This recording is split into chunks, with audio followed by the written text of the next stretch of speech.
Right now at 5, the city manager of Fort Scott announces his resignation from the position. And we've got another round of rain out there across the 4 states this morning. This one doesn't last as long, but more still on the way. We'll get that forecast, get you out the door coming up. Plus, business is booming for a Joplin designer thanks to a bracelet on Taylor Swift. The 4 states' most watched news starts now.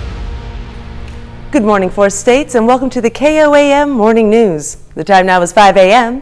I'm Caitlin O'Shaughnessy. I'm Chris Warner, so not a good way to start the day. This just got stuck on this thing. Yeah.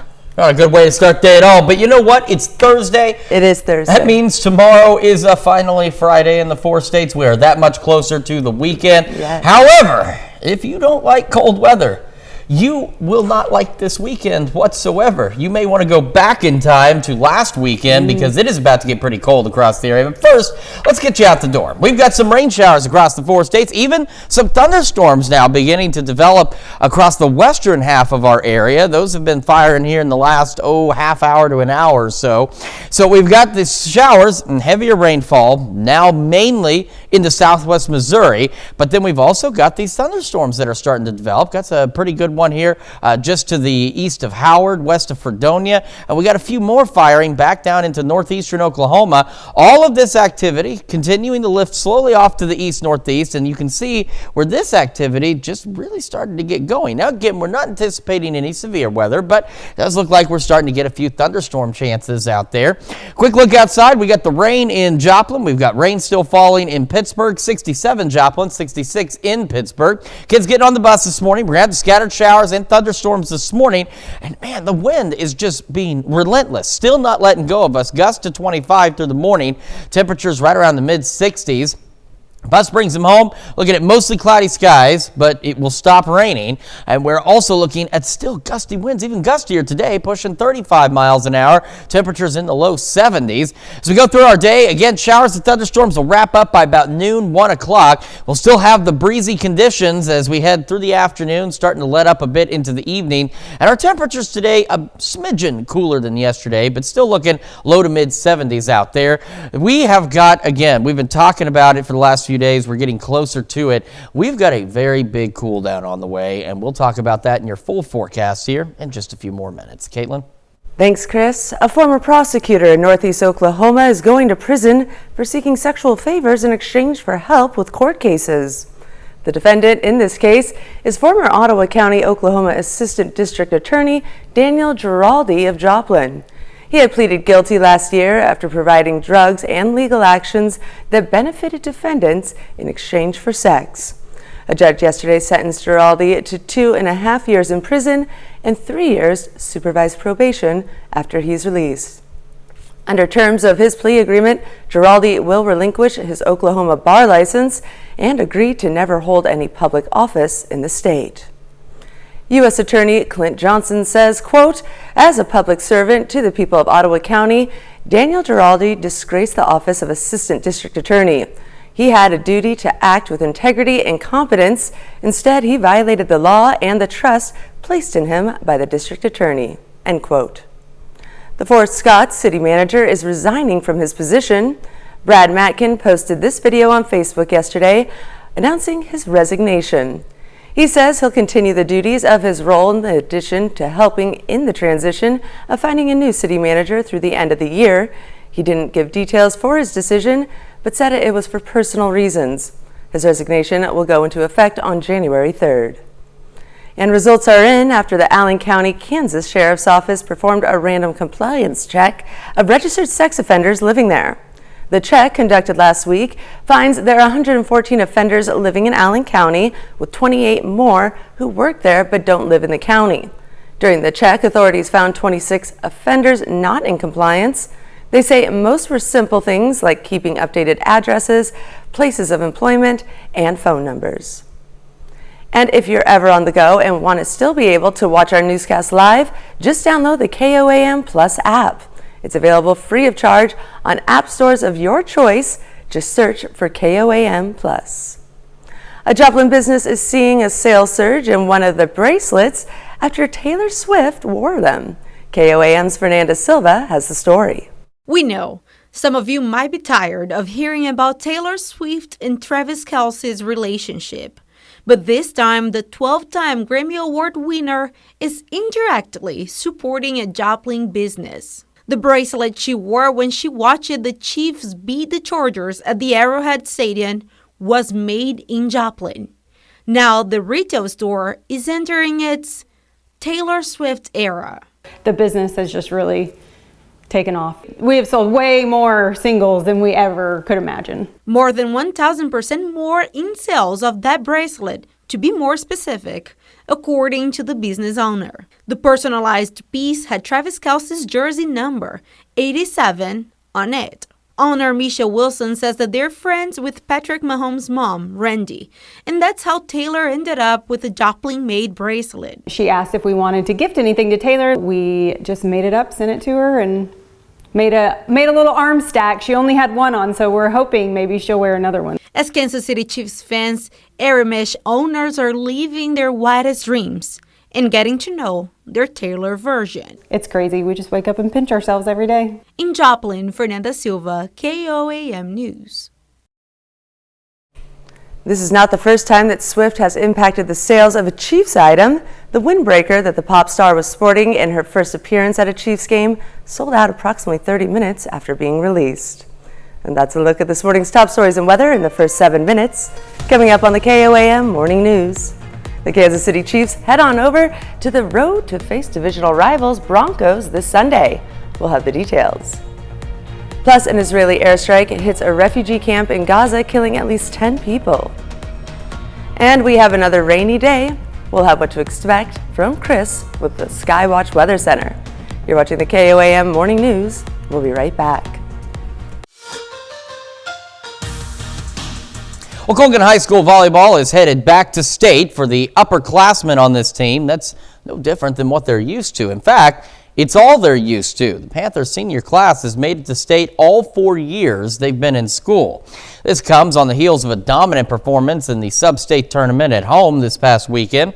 Colgan won all but one of the sets in the 3 matches it played, and with another trip to state on the horizon, those inside the program are excited to get back there, but not content with just making it this far.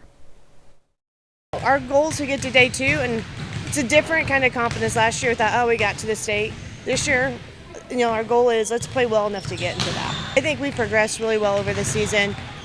Looking from where we started, we've really worked out a lot of our kinks in getting there. It's really just great. It's such an awesome opportunity, and it's just a great experience. I think that we are at the best that we have been all year, and that we will do great.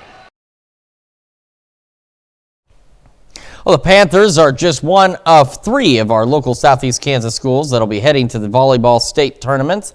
They're headed to Dodge City for the 2A tournament. In the Class 3A tournament in Hutchinson, Neodesha enters these as the 2 seed, and Riverton is the 7. Rams making their 4th consecutive trip to state. Pool play starts on Friday at both sites.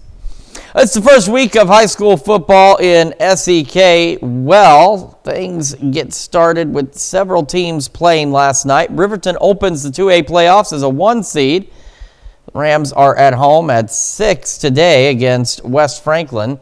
Caney Valley is also at home at the same time against Council Grove. Humboldt plays Cherryvale at home as well. The Cubs are coming off a 7-1 regular season. Elsewhere in the 1A, Colgan is a 1 seed, undefeated regular season for the Raiders. They begin the playoffs against Pleasanton at home today. KOAM sports team will be out at several of these games, then again across the area on Friday night. You can catch all the highlights from round 1 of the playoffs on our 30-minute Friday night football show, Press Box, and that airs on Fridays at 11 on Fox 14. Over in the NFL, the Chiefs head on the road to face the divisional rivals Broncos this Sunday. Kansas City defense has yet to give up more than 21 points through the first 7 weeks. Chris Jones and company still feel they haven't played their best yet. I think our best game is ahead of us. I think building chemistry along the defensive line, having Charles in there, everyone being able to move around. We got Mike Dana who can play 3-tech or a bump on the outside. We got George who's getting accustomed to being moved around, and every guy's in the room is interchangeable on the pass rush. So I think it's a plus for our D-line.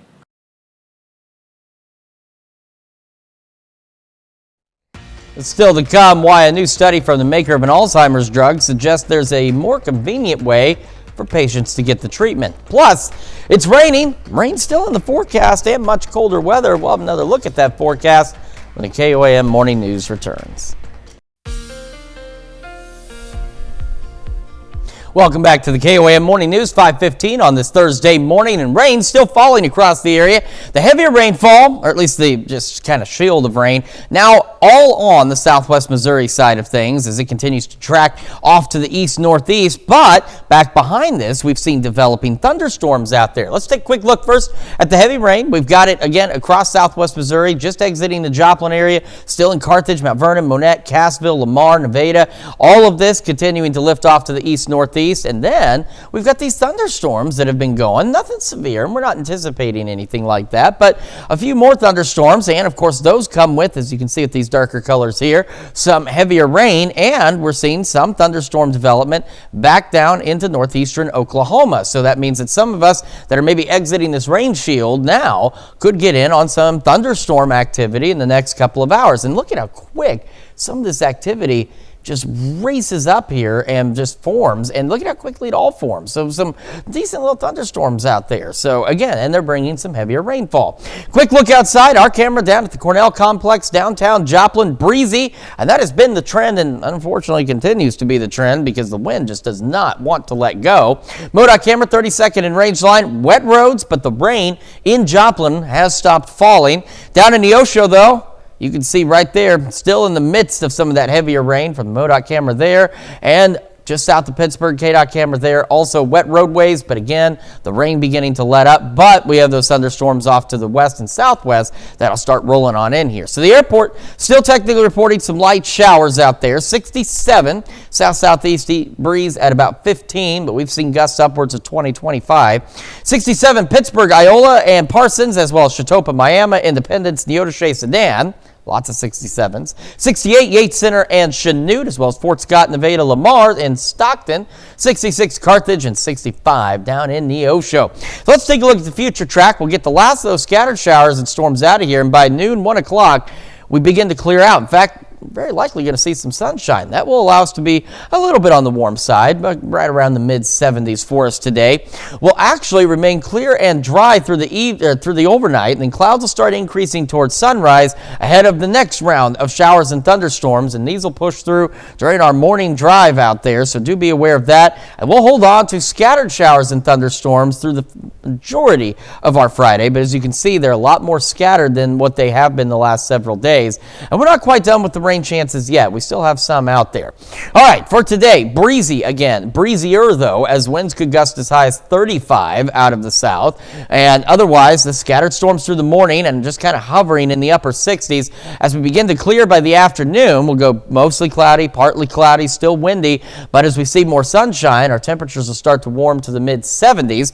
We head into the evening hours. We're going partly cloudy skies. The winds will calm down a little bit out there. At least we won't see the really high gusts. But our temperatures also just kind of level out, because as we head into the next couple of days, it's going to get cold, and it's going to do so in a hurry. We're going to talk mid-upper 60s for our lows. So tomorrow, low 70s, showers. Then we see our temperatures progressively fall. Not too bad, but they don't really turn around and warm up much by Friday. We go into the upper 50s.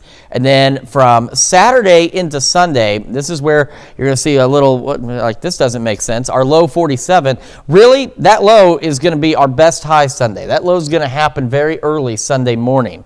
And temperatures are going to continue to fall through the day on Sunday. Now, the rain should clear out before it has an opportunity to turn into any kind of wintry precipitation, but temperatures will be falling through the day. It will not stay warm out there at all. And we'll fall back into the upper 20s. And we're going to hang out in the upper 20s as we head into next week. We're talking highs only in the upper 40s, low 50s. So for Halloween, definitely bundle the kids up out there because it is going to be downright cold as we head into the weekend and next week. That's a quick check of your forecast. We're back with Health Watch right after this. Topping Health Watch this morning, the U.S. Centers for Disease Control and Prevention's independent vaccine advisors voted Wednesday to give people the option for a second meningitis vaccine. In a 10-4 vote, the committee recommended that Pfizer's meningitis vaccine could be used as an option to protect people from 5 of the most common kinds of bacteria that cause the disease. With this option, a patient could get a 2-dose shot instead of 4. The vaccine would be for people ages 16 through 23 who are healthy. The patient would get a single shot on the first visit and another 6 months later. The committee also had a second vote to update the vaccines for children to reflect the recommendation. On that, the committee voted unanimously. The CDC will still need to accept the committee's recommendation to make it official. A new study from the maker of an Alzheimer's drug suggests there's a more convenient way for patients to get the treatment. Drug maker SI says Lemab would be given as 2 weekly shots at home instead of through an IV. Lemab is the first medicine proven to slow the course of Alzheimer's. In July, the FDA approved the drug, which currently has to be given once every 2 weeks by IV infusion. The process requires patients to spend an hour at an infusion center. And on Wednesday, the study was presented at the Clinical Trials of Alzheimer's Disease Conference in Boston. The company says its research shows that the test of 2 shots given once weekly produced similar results after 6 months compared to the IV infusions. The drug maker plans to file an application for FDA approval of the weekly shots next year by the end of March. And there are new weapons this year in the fight against respiratory syncytial virus, or RSV. But healthy infants over 6 months of age may miss out on the new protection. Mandy Gaither has more on a warning about limited supplies of some doses of the new shot and what parents need to know. It's the leading cause of hospitalization for infants. RSV can lead to serious lung infections, even death. The really jump for joy news is that this year we have not 1, but 2 products that can potentially prevent it. But this week, the CDC is advising there are limited supplies of some doses of nirsevimab, which can protect infants against severe RSV. In new guidance, the agency is recommending doctors reserve scarce doses for babies at highest risk, those under 6 months of age, and infants with underlying health conditions that could put them at higher risk.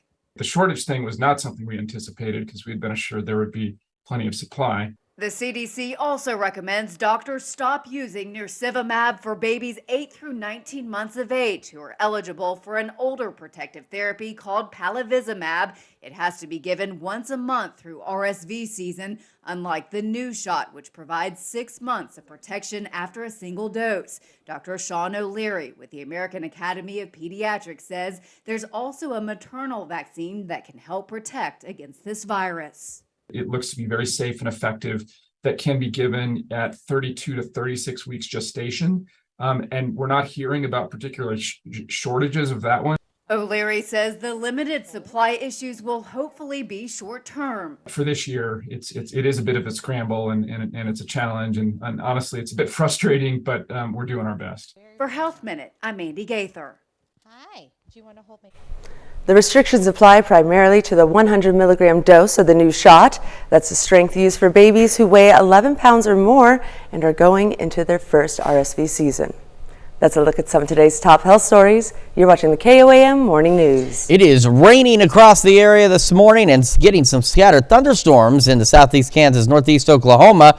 We'll talk about what happens after they push through and take a look at that forecast when we come back. Right now at 5:30, the Kansas Department of Conservation discusses why turkey hunting season was canceled this year. And we've got showers and even a few thunderstorms out there for us. It won't be a complete washout. We'll take a look at your forecast, get you out the door coming up.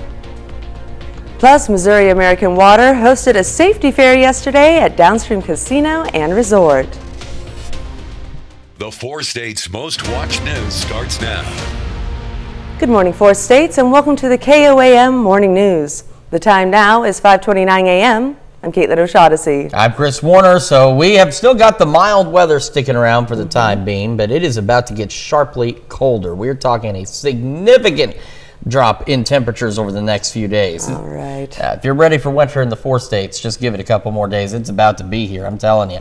But for now, it's still mild, and we still have rain out there, as evidenced by the Skywatch Storm Tracker, where you can see we've got a kind of a rain shield, if you will, over parts of southwest Missouri. That's beginning to exit out. However, back behind it, we've had thunderstorm development across southeast Kansas and into northeastern Oklahoma. So this is a quick look down into Washington, Nowata, and Craig counties in northeastern Oklahoma. You can see showers, thunderstorms out there, and if we travel a little bit further north into southeast Kansas, a few scattered storms out there as well. And these have all developed within the last hour. And I do again want to reemphasize the fact that we're not expecting any severe weather out there, just some thunderstorms. So the rain shield rain is beginning to kind of break up and move on out to the north and to the east. But again, back behind it, you can see we're seeing all this additional thunderstorm development taking place, and even just a little bit more down around the Tulsa area. So those of us just exiting the rain will eventually get in on a few of these thunderstorm chances.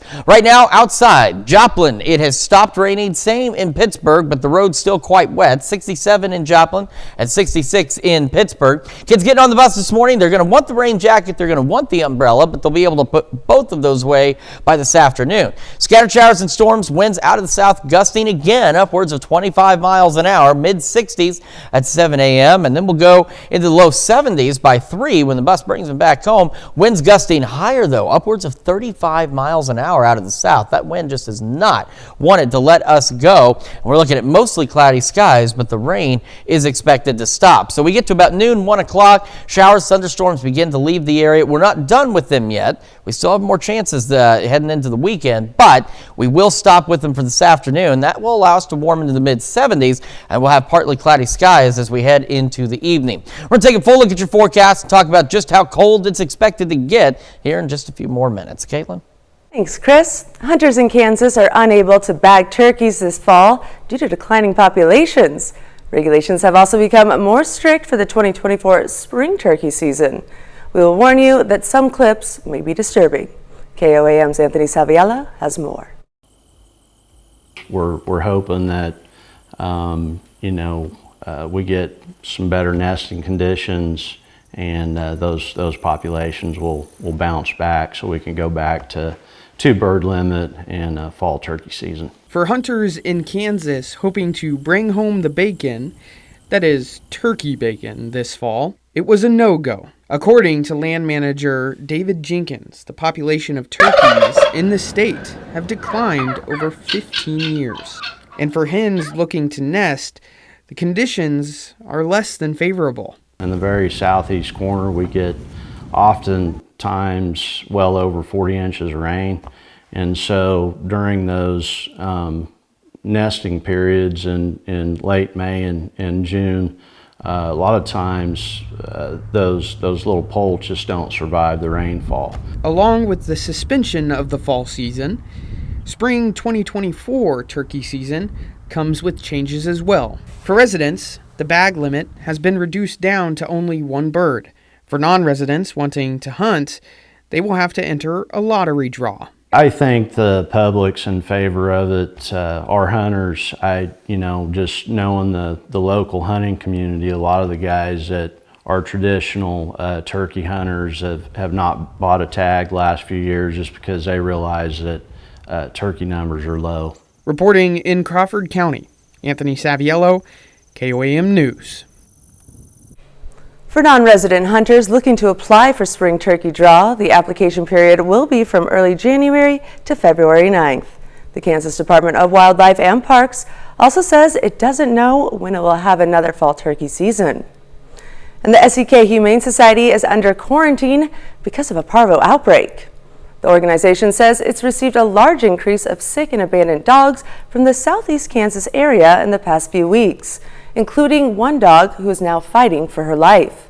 The shelter has decided to quarantine its facility until November 6th. During this time, the shelter will not adopt out from their facility or take in animals. The organization says it'll concentrate on treating sick dogs and monitoring the shelter's health. Missouri American Water hosted a safety fair yesterday at Downstream Casino and Resort. The event was open to area construction and utility workers, industry leaders, civic leaders, and community stakeholders.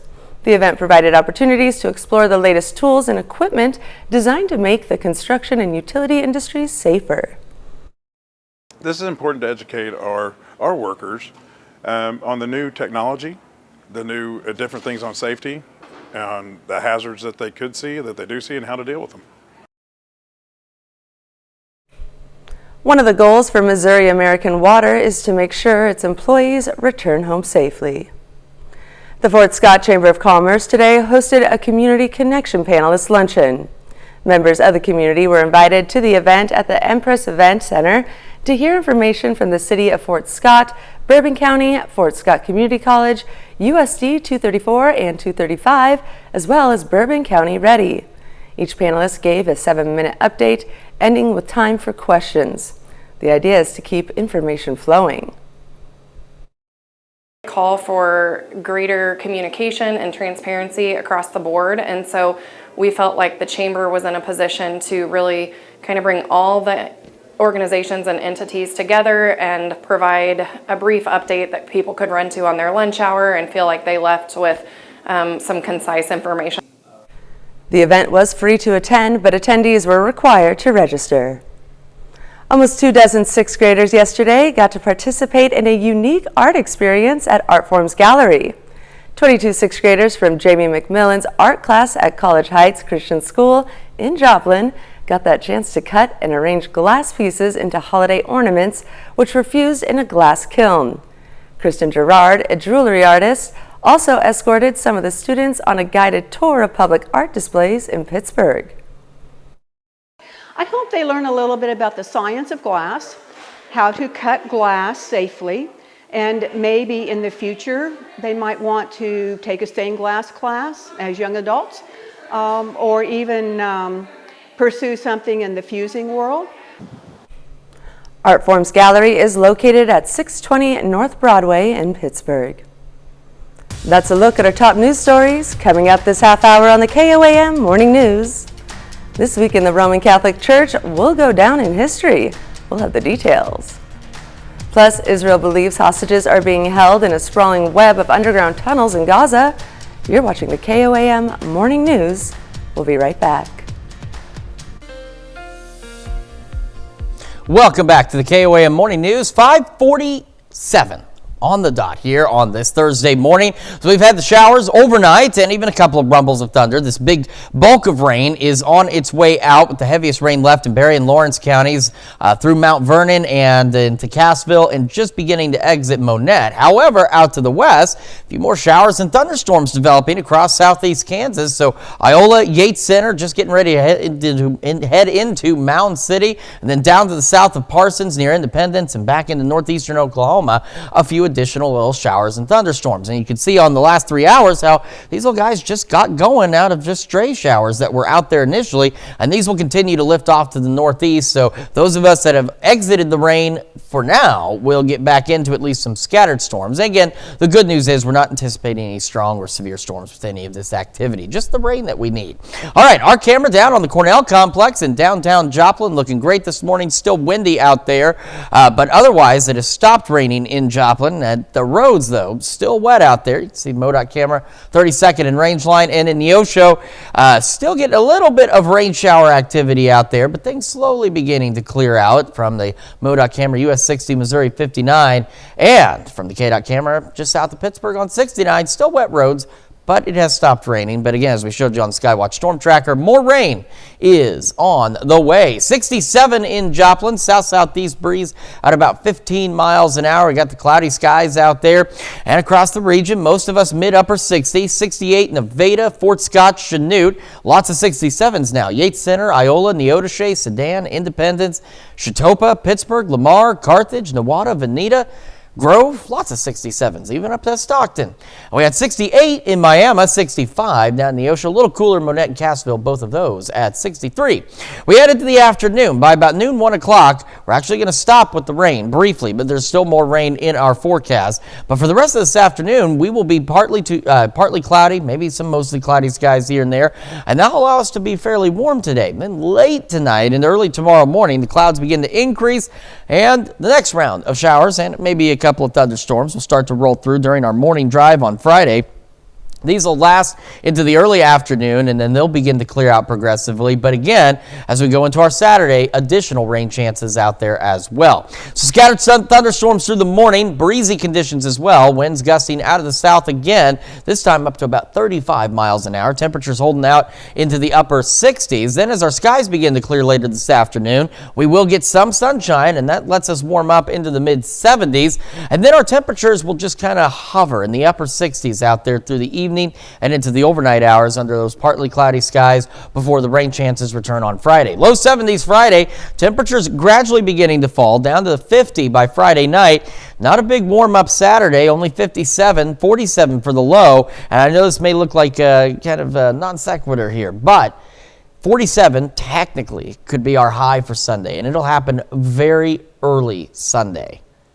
And then our temperatures fall rather quickly through the day, down into the upper 20s by the time we head into the overnight hours. The good news is at this point, the rain expected to wrap up before it has an opportunity to try and become wintry precipitation, but it's going to get downright cold Sunday. And then we don't do a lot of warming initially as we head into next week. We're still talking only mid-upper 20s for our lows from Sunday, Monday, and Tuesday. Highs upper 40s, low 50s. So for Halloween, yeah, it may be partly cloudy, it may be dry, but it is going to be cold. So again, if you've got some indoor trunk or treat opportunities out there, might be the best option. Otherwise, if you're going door to door, bundle up for sure.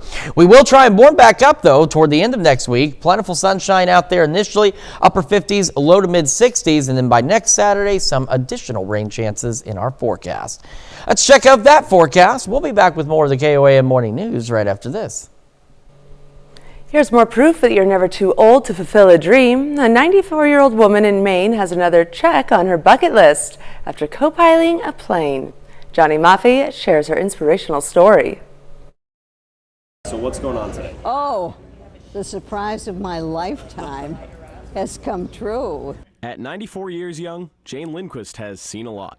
So I grew up in Rockland, went to Rockland High School and went there, left there and went to college in Waterville, and Colby was fun, and I graduated and started having a family. But today will go down in the books. This is something I've had on my life, and a kind of a old bucket list, I guess. Lindquist's dad would take her to watch the planes take off in Owl's Head when she was younger. It got to be a weekly habit, and we loved it. Since then, she's always wanted to be a co-pilot. Oh, it's been kind of an enjoyment just to be able to think that I'm going to take the yoke, as they just told me that was the word. She's seen the friendly skies before, but it'll be different now from the front seat. With pilot Charlie Donnelly at the helm, Lindquist boarded the plane with her grandson and Jen Donnelly, who helped grant this wish with Canco Senior Living. After the plane warmed up on this chilly October morning, the first-time co-pilot buckled up and could not stop smiling. The girl from Rockland has a few pilots in the family, and now she has a seat at the table herself, or in the cockpit. That 4-passenger plane cruises at about 175 miles per hour. We'll be right back with more news after this. Amazon is rolling out password-less logins for users. The company is launching passkey support for users who shop on its website or iOS app. Amazon says users will be able to access their accounts by using the PIN, face, or fingerprint they use to unlock their devices. Amazon says this is a much easier and safer way to sign in. Passkey support is available for all using browsers. The company says the feature is gradually making its way to the iOS app and will be coming soon to the Android app. Do you know a woman who has inspired you to think differently? The Smithsonian wants to hear about it. The team there is looking for exhibits for its Smithsonian American Women's History Museum. Anyone can submit a woman's story to be included. The exhibit is set to open in March in digital form only, but a physical location is also being planned. That's going to take at least 10 years, though. We'll have scattered showers and thunderstorms through our morning hours and keeping our temperatures just hovering in the upper 60s out there. Gusty south winds again pushing 35 miles an hour out there, so be aware of that. Then as we hit noon, 1 o'clock, our showers and thunderstorms begin to ramp up and our skies will clear a bit, and that allows us to get warmer today as we go into the mid 70s. We'll just kind of hover in the mid to upper 60s as we go through the evening and overnight hours under partly cloudy skies. And then we see additional rain chances building in Friday, Saturday, and Sunday. Still decent on Friday, low 70s. Temperatures falling rapidly, though, into the weekend and much colder by next week. Upper 40s, low 50s. Our overnight lows in the 20s. So for Halloween, make sure you bundle up out there. That's a quick check of your forecast. We're back with more right after this. Right now at 6, the city manager of Fort Scott announces his resignation from the position. And we've got some showers, even a couple of thunderstorms out there this morning. Then we'll begin to clear out a little bit. Talk about that in the forecast and get you out the door coming up. Plus, business is booming for a Joplin designer thanks to a bracelet on Taylor Swift.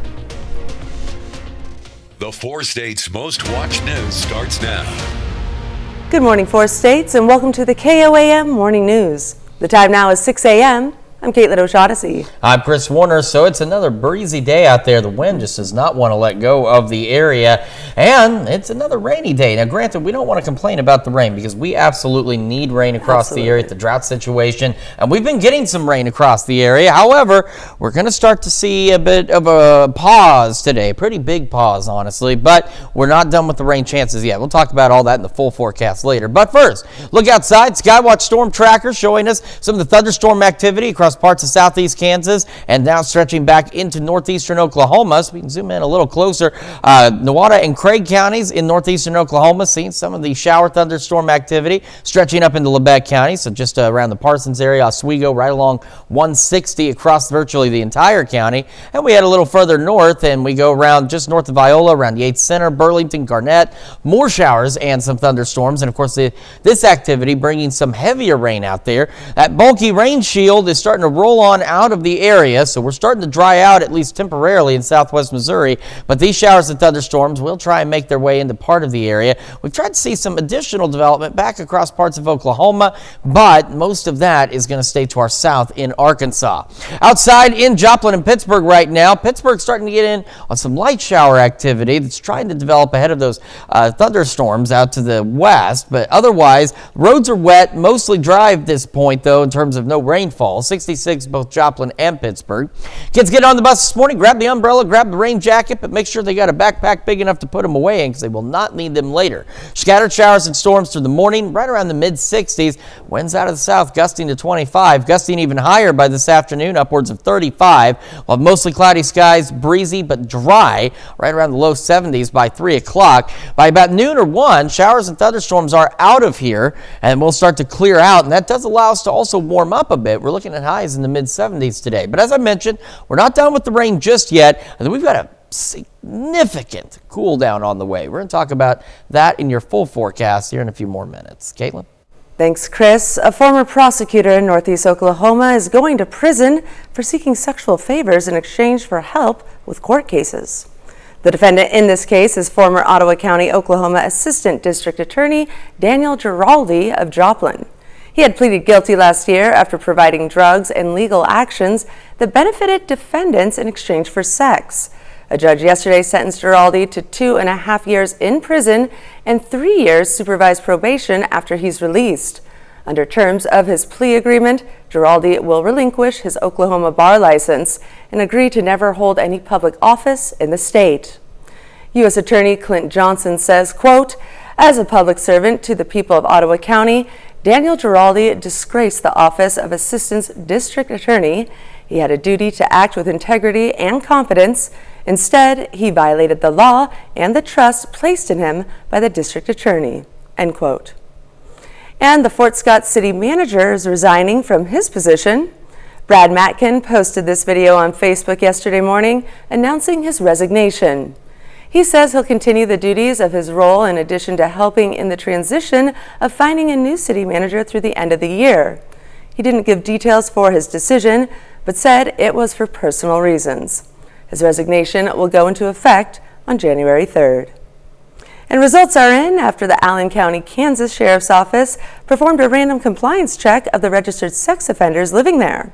The check, conducted last week, finds there are 114 offenders living in Allen County, with 28 more who work there but don't live in the county.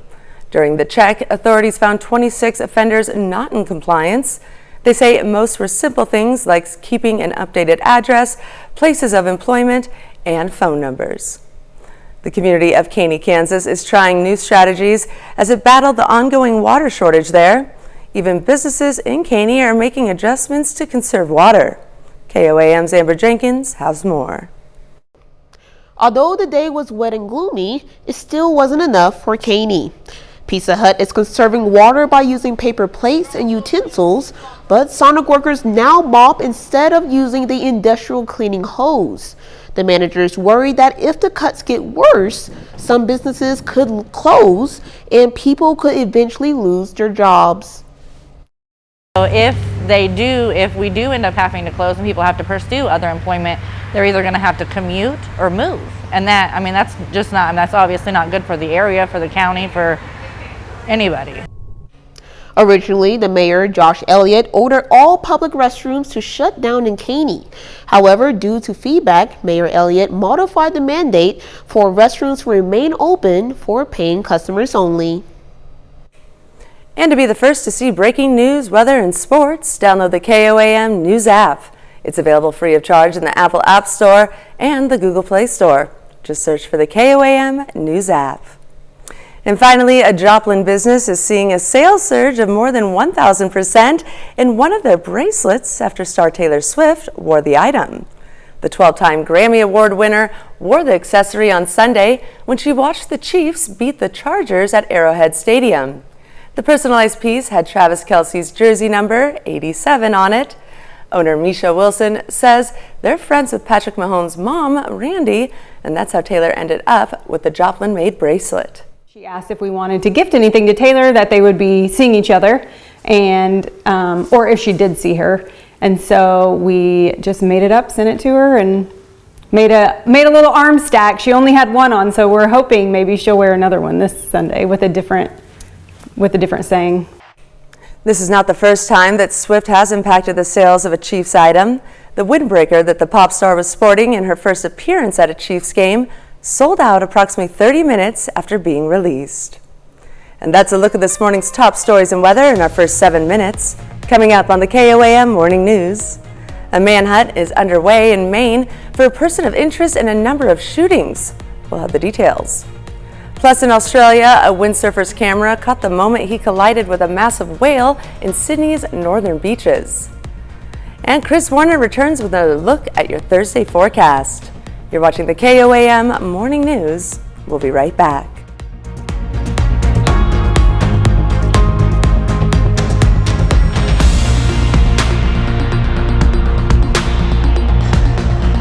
Topping Nation Watch this morning, a manhunt is underway in Maine for a person of interest in a number of shootings. Multiple law enforcement officials confirmed to CBS News that at least 16 people were killed, though that number could be higher than 20. Dozens have been injured. CBS News correspondent Laura Heffali has the latest from Lewiston as the community grapples with this unspeakable tragedy. Following multiple shootings in Lewiston, Maine, police all over the state are searching for this man, 40-year-old Robert Card, who has been described as a person of interest. Card is considered armed and dangerous. If people see him, they should not approach Card or make contact with him in any way. Authorities say anyone who sees Card or has any information about the shootings should call 911 immediately. Police were seen searching a parking garage after a vehicle of interest was found minutes away in Lisbon, Maine. We have an active shooter. We have multiple injuries. Local authorities say the shooting began just before 7 p.m. at two locations, a restaurant and a bowling alley. Central Maine Medical Center said on its website that staff were reacting to a mass casualty, mass shooter event. and were coordinating with area hospitals to take in patients. This is an overwhelming situation.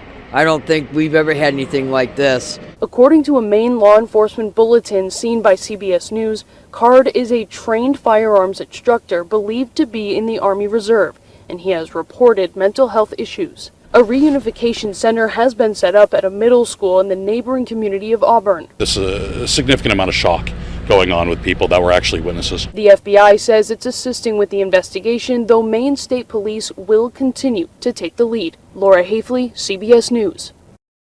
The White House says President Biden has been briefed on the shooting and that the president has reached out to the state's governors and 2 U.S. senators to offer assistance. The Attorney General and Secretary of Homeland Security have also been briefed.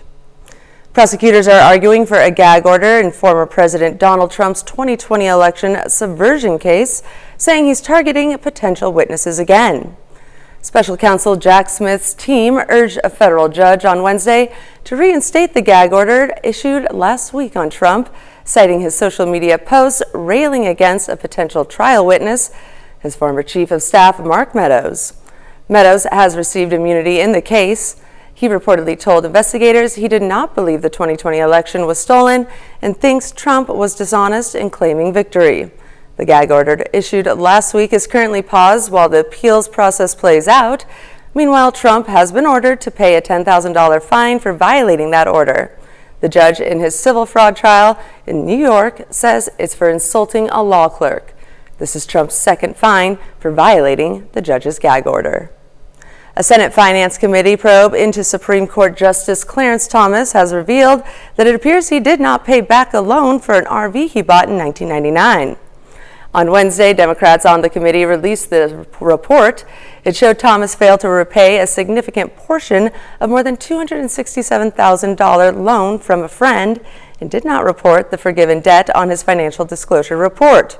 That loan allowed Thomas to buy a luxury motor coach, and documents also showed that Thomas only paid some interest on the loan before it was forgiven. The committee noted additional documents on the loan agreement may exist, but none of the documents reviewed by the committee show Thomas ever made payments to his friend. On Wednesday, a lawyer for Thomas disputed the findings, saying any suggestion to the contrary is false. And in Virginia, both Democrats and Republicans are emphasizing education in the closing stretch of the state's legislative elections. Both parties have increasingly highlighted schools and education policy in their final pitch to voters. Over the last month, advertisers from both parties have produced 38 unique campaign ads referencing education. That's more campaign ads than those on abortion and crime. The fight over Virginia's schools in 2023 is a continued debate that erupted during the state's 2021 elections, with education policy containing divisive cultural splits and ideological disagreements related to LGBTQ rights, gun violence, curriculum, and government spending. That's a look at some of today's top national stories. Now here's Chris with a look at your forecast. Yeah, we've still got some scattered showers, even a couple of thunderstorms out there across the area, as seen on the Skywatch Storm Tracker. We can take a look at least a couple of these as they're starting to cross into parts of southeastern Kansas, and these will continue to lift off to the north and to the east out there. The rest of the bulk rain in southwest Missouri has gone ahead and moved on out of the area and will continue to do so. So that's where this activity is going, and then eventually we're actually going to see shower and thunderstorm chances begin to drop across the area as well. Quick look outside. We're dry. The roads are wet, but not raining in Joplin. MoDOT camera 32nd and range line. And as we go through the rest of the afternoon, we're going to start to see again the rain will come to an end and will even clear out and that'll allow us to warm maybe even into the mid 70s. But we're not done with our rain chances just yet. More of that is in our forecast along with a significant cool down. We'll talk about all that in the full forecast here in just a few more minutes. In Australia, a windsurfer's camera caught the moment he collided with a massive whale in Sydney's northern beaches. Jason Breen was surfing Wednesday morning when the whale breached and dragged him underwater. Andy Puller has the story. Whacked by a whale. Jason Breen loves to live life on the wild side, but this was a wipeout he didn't see coming. Wing foiling off the coasted Mona Vale, the 55-year-old's GoPro camera was on as a whale calf sprang from the surface. I saw the head come out Then I saw the rest of the body come out, and then I saw the whole thing above me. And at about that stage, I've got to be honest, I thought I was in trouble. Body rolling with the whale, Jason says he was trapped underwater for what felt like a lifetime. The whole time under the water, you can just feel the mass of it pressing against your body and pushing you down. He only resurfaced when his arm strap snapped. Paul Metalbeck just happened to be filming too. I thought, this is not going to be good. He put a call out on social media to find Jason, and it worked. Jason called me and said I'm okay. He was very lucky and I was very happy. Jason says this leash may have saved his life by breaking. It's designed to withstand all conditions, but just by chance it snapped at just the right moment. Yeah, I'm just lucky. Well, thank God he's all right. Well, stay tuned because now we have more with Chris and weather. Yeah, and that weather does include some shower and thunderstorms out there, but these are beginning to wrap up across the area. But as we mentioned, we're not quite done with the rain yet. Well, I'm going to look at that forecast right after this. Welcome back to the KOAM Morning News, 621, almost 622 now on this Thursday morning. We are just about done with the rain shield, the last of it really exiting out of the area. Now we've just got these scattered thunderstorms across parts of southeast Kansas and one still stray cell down just to the southwest of Miami, which you can see there. The rain itself beginning to exit the area, but we'll deal with these guys for just a little bit longer as they continue to roll off to the north and to the east. So if we get any additional development in northeast Oklahoma, then we'll get it through southwest Missouri, but the bulk of the activity in Kansas is going to roll on through. Save these storms to the west of Pittsburgh, could skirt right through Nevada and up toward the Stockton Lake area as we go through the morning. Right now, our camera at the Cornell Complex in downtown Joplin. It is not raining at the moment, but everything down at the roadway is still wet from the rain, and that wind still gusting out there as well. Wet roadways, but dry otherwise from the MoDOT camera 32nd and range line. And I do believe, now that I'm watching this, that this Neosho MoDOT camera is stuck in a loop because it has been showing rain continuously, and this light has been changing to the same position. Yep. It is definitely looping. We'll have to take that out of there, but that's okay. It was raining earlier.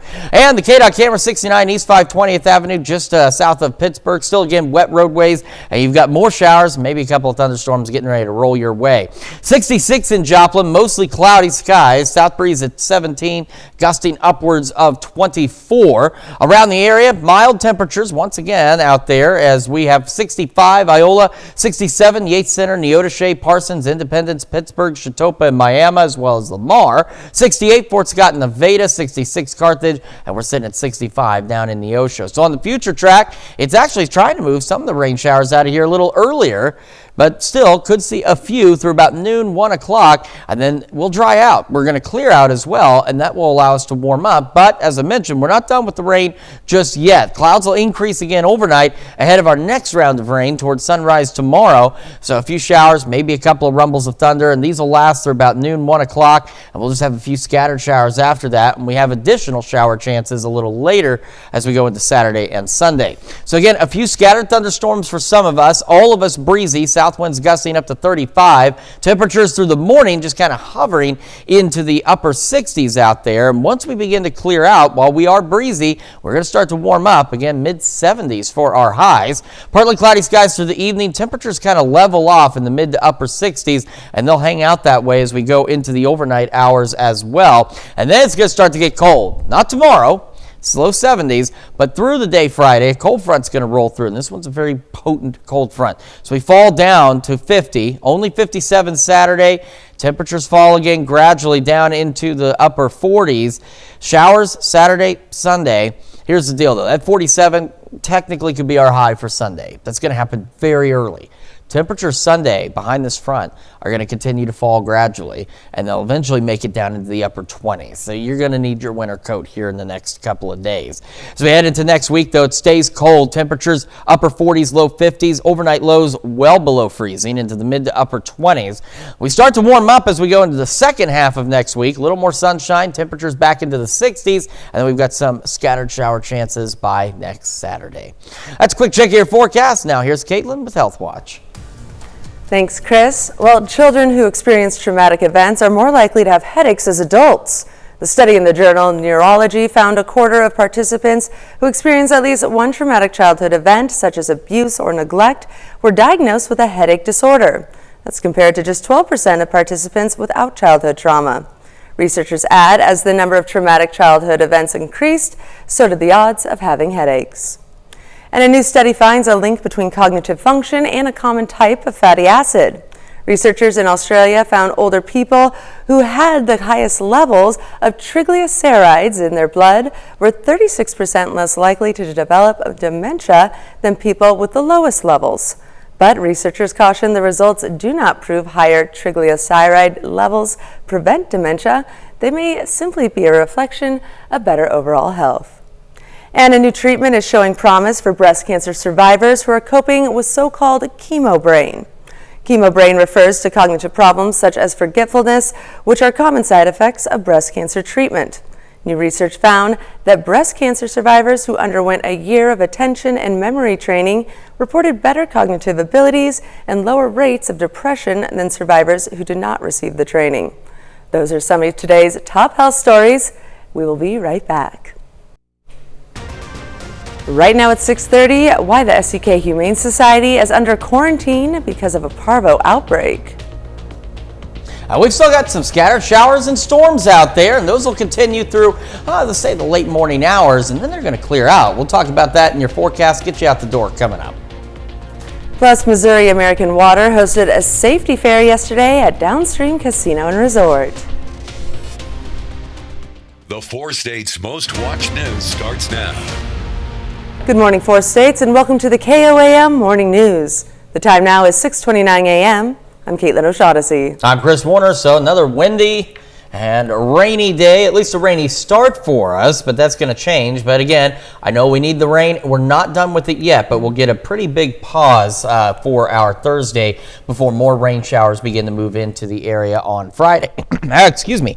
However, right now, taking a look at Skywatch Storm Tracker, as you can see, no such pause taking place across the area. We've got showers and even a couple of thunderstorms out there from northeastern Oklahoma back into southeastern Kansas. So we'll take a closer look. We got a little thunder shower right over Miami moving off to the northeast. So if it holds up, eventually making it into Baxter Springs, Riverton, Galena, Joplin, and points to the north and east and back to the west. A few more of those scattered showers and storms and a bigger cluster in our northern counties continuing to lift off. Look at all the lightning here just to the south of Kansas City with that bunch up there. Again, the good news is no strong or severe thunderstorms expected, but some much needed rain continuing to fall. So what we're waiting to see is what happens back behind here in the loop. We keep seeing little bits of showers and thunderstorms trying to develop back across northeastern Oklahoma and into parts of southeast Kansas. So depending on how long that goes on, that'll determine how long we continue to see showers and storms through the morning hours. If it stops anytime soon, then we'll start to clear out a little earlier. But right now, we're looking at rain showers and storms stopping about noon, 1 o'clock. 66 Joplin, Pittsburgh, wet roads both areas, and Pittsburgh getting ready to get in on that thunderstorm that's just to your west and southwest. Kids, get on the bus this morning, grab that raincoat, grab that umbrella, but make sure it fits in your backpack because it's going to dry out later. The scattered storms, mid-60s, south breeze gusting about 25 miles an hour by the time the bus brings them home. Mostly cloudy skies, dry, still breezy, winds gusting upwards of 35 miles an hour. Will be warmer though, low 70s out there. And for our day, again, scattered showers and storms at this point expected to wrap up about noon, but a lot of that will be dependent on what continues or does not continue to develop across parts of southeast Kansas, northeast Oklahoma. And I'm actually looking at the Skywatch Storm Tracker, and the latest scan showing a new batch of storms just to the south and west of Craig County developing along I-44. So that's what I'm saying. It's going to depend on how long that redevelopment continues to take place. After that, though, we begin to clear out. We warm up mid-70s today, even though the winds will still be breezy. And if you like this warm weather, enjoy it.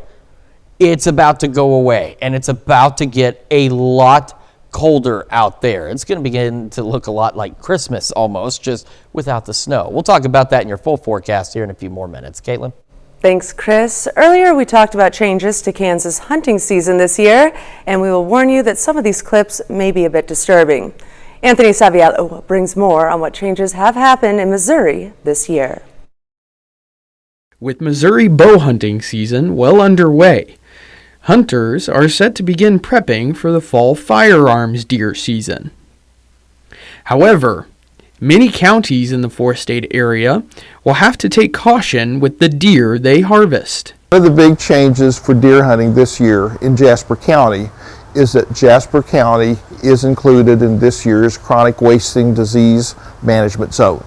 According to Francis Skaliski, chronic wasting disease is a death sentence for deer. But deer won't show visible signs until months after infection. The good thing about chronic wasting disease in Missouri is we have a low prevalence, so the chances of hunters having a positive sample are low. Hunters who harvest a deer on firearms opening weekend will be required to present a deer at a testing facility. For many hunters in our area, it will be a first, but there is hope that it will also be the last. Just depends whether we find positives in there after this sampling. If we do, yes, they will be there for next year. If we don't find any positives in Jasper County or in anywhere that 10-mile radius that would touch into Jasper County, then it might be more, then probably it wouldn't be next year. So, but it just depends on what we find this year. Reporting in Jasper County, Anthony Saviello, KOAM News. Deer that are harvested in Vernon, Barton, and Jasper counties on November 11th and 12th will be subject to mandatory CWD testing. For more information, you can visit mcd.mo.gov. And the SEK Humane Society is under quarantine because of a parvo outbreak. The organization says it's received a large increase of sick and abandoned dogs from the southeast Kansas area in the past few weeks, including one dog now fighting for her life. The shelter has decided to quarantine its facility until November 6th. During this time, the shelter will not adopt out from their facility or take in animals. The organization says it'll concentrate on treating sick dogs and monitoring the shelter's health. Missouri American Water hosted a safety fair yesterday at Downstream Casino and Resort. The event was open to area construction and utility workers, industry leaders, civic leaders, and community stakeholders. The event provided opportunities to explore the latest tools and equipment designed to make the construction and utility industries safer. This is important to educate our workers on the new technology, the new different things on safety, and the hazards that they could see, that they do see, and how to deal with them. One of the goals for Missouri American Water is to make sure its employees return home safely. The Fort Scott Chamber of Commerce yesterday hosted a Community Connection Panelist Luncheon. Members of the community were invited to the event at the Empress Events Center to hear information from the City of Fort Scott, Bourbon County, Fort Scott Community College, USD 234 and 235, as well as Bourbon County Ready. Each panelist gave a 7-minute update, ending with time for questions. The idea was to keep information flowing. Call for greater communication and transparency across the board, and so we felt like the chamber was in a position to really kind of bring all the organizations and entities together and provide a brief update that people could run to on their lunch hour and feel like they left with some concise information. The event was free to attend, but attendees were required to register. Almost 24 sixth graders yesterday got to participate in a unique art experience at Art Forms Gallery. 22 sixth graders from Jamie McMillan's art class at College Heights Christian School in Joplin got that chance to cut and arrange glass pieces into holiday ornaments, which were like fused in a glass kiln. Kristen Gerard, a jewelry artist, also escorted some of the students on a guided tour of public art displays in Pittsburgh. I hope they learn a little bit about the science of glass, how to cut glass safely, and maybe in the future they might want to take a stained glass class as young adults, or even pursue something in the fusing world. Art Forms Gallery is located at 620 North Broadway in Pittsburgh. And that's a look at our top news stories coming up this half hour on the KOAM Morning News. Why concerns are growing that a wider conflict in the oil-rich region of the Gaza could further tighten global oil supplies. And we've got, again, a few scattered showers and storms out there across the area and breezy today. We'll have another look at your forecast when the KOAM Morning News returns.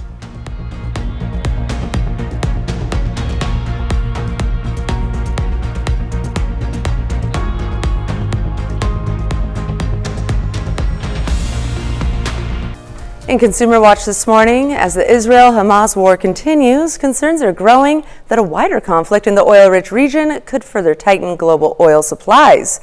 Gloria Pazmino explains what this could mean for prices at the pump heading into winter.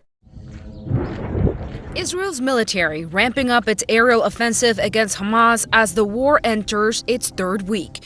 And now, growing concerns of significant escalation in the region. Well, we have seen some worrisome attacks, and we got to do what we got to do to protect our troops on the ground, particularly in Iraq and Syria. While neither Israel nor Gaza is a significant oil supplier, concerns the conflict will broaden to other countries in the region are driving investor fears of a possible tightening on global oil supplies. Especially if Iran gets involved. Iran is a major oil producer. And if they embargo oil or cut exports, that could weigh more heavily on oil prices. Brent crude oil prices opened at above $91 Monday, the international oil benchmark. So far, the fluctuations have not impacted gas pumps. A lot of the seasonality that's pushing prices down is really winning that tug of war, and that's helping to keep gasoline prices declining, even as oil prices have gone up. Patrick DeHaan with Gas Buddy says cheaper winter gas blends combined with decreased demand are helping to keep prices low. The national average now below $3.50 a gallon for the first time since July 5th. And by later this week, the national average could fall to its lowest level since March. In New York, I'm Gloria Pazmino. The United Auto Workers and Ford have reached a tentative deal 6 weeks into the auto workers' strike against the big three U.S. car companies. The tentative agreement must be voted on and approved by Ford's more than 50,000 UAW employees. It includes a 25% wage increase over 4 years and better retirement benefits. The other two automakers, General Motors and Stellantis, said in statements that they are also continuing to work towards tentative agreements with the union. And this week, Apple is raising the price of its subscription rates for Apple TV Plus and other services. Apple TV Plus subscribers will now pay $9.99 a month, $3 more than the previous price. This is the second price hike for Apple TV Plus since its 2019 launch. And buying a home can be downright scary for some first-time homeowners. This Halloween, a new survey from Zillow found that nearly 70% of prospective buyers would purchase a haunted house if its features check all of their boxes. In fact, nearly 30% of buyers said that they would be more likely to buy a house if it were haunted. And that's it for Consumer Watch. Now here's Chris with another look at your forecast. Yeah, we've still got scattered showers and thunderstorms out there. The bulk of that now into southeast Kansas and northeastern Oklahoma. And as we mentioned earlier, depending on what continues to redevelop or what does not continue to redevelop, that'll impact how much longer we hold on to shower and thunderstorm chances. So we've got this guy starting to get going now just to the west of Anita. And while these don't look like much back in Washington County and further back into Hominy and parts of Oklahoma, that's kind of how the other activity in southeast Kansas got started as well, was just little showers that managed to flare up and turn into these nice thunder showers out there. So again, not expecting any severe weather, but this will play a factor into how much longer some of us continue to see rain. Just like this cell down here, if it continues, then Joplin will get in on some rain. Miami going up toward Carthage and continuing to the northeast. We've got that one cell kind of just turned into some heavy rain now near Miami, getting ready to cross it over by downstream Casino. That'll bring some additional rain, so we'll keep an eye on those. Again, not expecting severe weather, but they will play a role in our forecast for this morning. All right, Joplin, Pittsburgh, we are looking good. Wet roadways, some rain starting to fall again out there. 66 in both locations. Kids onto the bus. Grab the rain jacket because, yeah, it is going to be wet for some of us. Will be gusty winds out of the south 25, mid 60s. And when the bus brings them home, we're talking low 70s, mostly cloudy skies, no rain, and gusts up to 35. That's a quick check of your forecast. We've got birthdays and anniversaries coming up after the break. But first, these fine folks in New York City getting ready to do CBS Mornings. Let's get to see what they've got coming up for us. Hello to you, I'm Gail Kane, coming right up on CBS Mornings in our series. We call it The Dish. We're going to introduce you to a self-taught cook who went from grilling meat in the parking lot of his gym, you heard me right, to creating an award-winning barbecue business. He's good. That's coming right up on CBS Mornings. All right, time for some Thursday birthdays. We're going to start in Pittsburgh with Michael Dutrow Jr. celebrating birthday number 3 with happy birthday love coming from Mom and Dad. got a future golfer there. All right, and over in Parsons, Kansas, happy 7th birthday to Braylon Allen. All right, and we've also got Everly Roberts celebrating birthday number 10 in Columbus. Happy birthday. And happy 12th birthday to Chase Mansfield over in Stark City. And Cameron Drager in Columbus celebrating birthday number 19. Happy birthday, Cameron. Over in Grove, Oklahoma, happy 22nd birthday to Colin Craig. And in Joplin, Teresa Singleton celebrating her 52nd birthday. Very happy birthday, Teresa, with happy birthday love coming from Nick and Zimzilla, which is her cat. And happy 62nd birthday to Linda Morris over in Chanute, Kansas. And our very own Ty Parks, our news operations manager, celebrating another year wiser. Ty and I started about a week apart. Same time, back in 2017. He started exactly 1 week after I did. And we've been on many adventures across the 4 states together. Yeah, we've had a lot of fun. So, Ty, I hope it's a great birthday for you. Yes, it's actually, I hope he doesn't mind, but it's his big 4-0. So that's a big one. So he has it on Facebook. So if it's on Facebook, yeah, it's out there now, Ty. Information at this point, Ty. We love you. Happy 40th. And now wrapping it up, we have Sharon Kendrick turning 80 over in Parsons, Kansas. It says love from all of the family and soon to be here, great grandson. How exciting. Good for you. And we've got Revy Zwalen celebrating birthday number 7 in Oswego. Happy birthday, Revy. And happy birthday to everybody on our list. Caitlin, how do they help us keep celebrating? All you got to do is just submit your birthdays and anniversaries to birthdays@KOAMnewsnow.com and be sure to include pictures and any fun messages in the description. All right, we love celebrating those with y'all. Let's take a quick look at Skywatch Storm Tracker. We've got scattered showers and thunderstorms across southeast Kansas into northeastern Oklahoma. Out on the Missouri side, just a few stray showers left out of that bulky rain. And this little guy popped up near Miami has just turned into some light showers as it's crossing into Cherokee County, Newton County, and eventually Jasper County. This little guy here, flaring up pretty nice to the west of Anita, continuing to lift northeast and eventually coming in to Miami, Commerce area, up toward downstream Casino, Galena, Baxter Springs, eventually Joplin and Carthage, if it holds together. And then in southeast Kansas, I need to adjust this radar position as these storms continue to lift off to the northeast. Fort Scott getting ready to get in on some action up there. Pittsburgh, rain still staying to your west, but again, depending on how often and how long these storms continue to develop or not, will determine how long they'll last through the day. So take a look at the one that we were just talking about near Veneta. Just kind of flared up and is continuing. Actually, they're starting to shift a little more. These ones are shifting more northerly across the area. So we'll see what continues to develop because there's more development taking place out there. If it stops, then we'll be done with rain and storms for today by about noon or so. If it doesn't, could last a little longer. Our camera at the Cornell Complex, downtown Joplin. We're still dry right now, but still very windy out there. Wet roadways across the region, as you can see on the MoDOT camera, 32nd and range line. And I don't know what was going on. This camera was looping, and then as soon as I talked about it, it stopped. So we've got wet roadways. The rain has stopped down in Neosho for now as well. And starting to see a few sprinkles here on the KDOT camera just south of Pittsburgh. Quick check of temperatures. We are sitting at 66 in Joplin. South breeze at 17, gusting upwards of 24 miles an hour. We've got temperatures 68 in Chanute, 67s, lots of them. Lamar, Pittsburgh, Parsons, Independence, Chautauqua, Miami, Neodesha, Sedan, Newata, Veneta, Grove, Yates Center, Fort Scott. You get the idea. A lot of us in the mid to upper 60s out there. We get our morning started. Again, we'll have a few of those scattered showers and storms through the morning, gusty south winds, and temperatures hovering right around the upper 60s. Got a big cool down coming up. We'll talk about that in the rest of the forecast in a moment. And with the KOAM Morning News switches over to Fox 14 at 7 a.m., we'll tell you why a 3-year-old might be Central Texas's youngest business owner. Here's a check of today's top headlines, the news you need to know before you head out the door. The Fort Scott city manager is resigning from his position. Brad Matkin posted his video on Facebook yesterday morning announcing his resignation. He says he'll continue the duties of his role in addition to helping in the transition of finding a new city manager through the end of the year. He didn't give details for his decision, but said it was for personal reasons. His resignation will go into effect on January 3rd.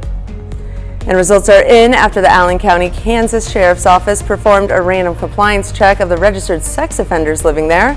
The check, conducted last week, finds there are 114 offenders living in Allen County, with 28 more who work there but don't live in the county. During the check, authorities found 26 offenders not in compliance. They say more were simple things like keeping updated addresses, places of employment, and phone numbers. And the SEK Humane Society is under quarantine because of a parvo outbreak. The organization says it's received a large increase of sick and abandoned dogs from the southeast Kansas areas in the past few weeks, including one dog that is now fighting for her life. The shelter has decided to quarantine its facility until November 6th. During this time, the shelter will not adopt out to their families or take in any animals. The organization says it'll concentrate on treating sick dogs and monitoring the shelter's health. And that's a check of today's top headlines, the news you need to know before you head out the door. And we've got today with our scattered showers and storms expected to wrap up about noon, 1 o'clock. And we'll start to clear out. We'll be breezy, south wind gusting around 35 miles an hour, but warming up thanks to the clearing out as we'll go into the mid 70s today. Partly cloudy through the evening and overnight, and temperatures just kind of hover around the mid to upper 60s as we go through the evening and overnight hours.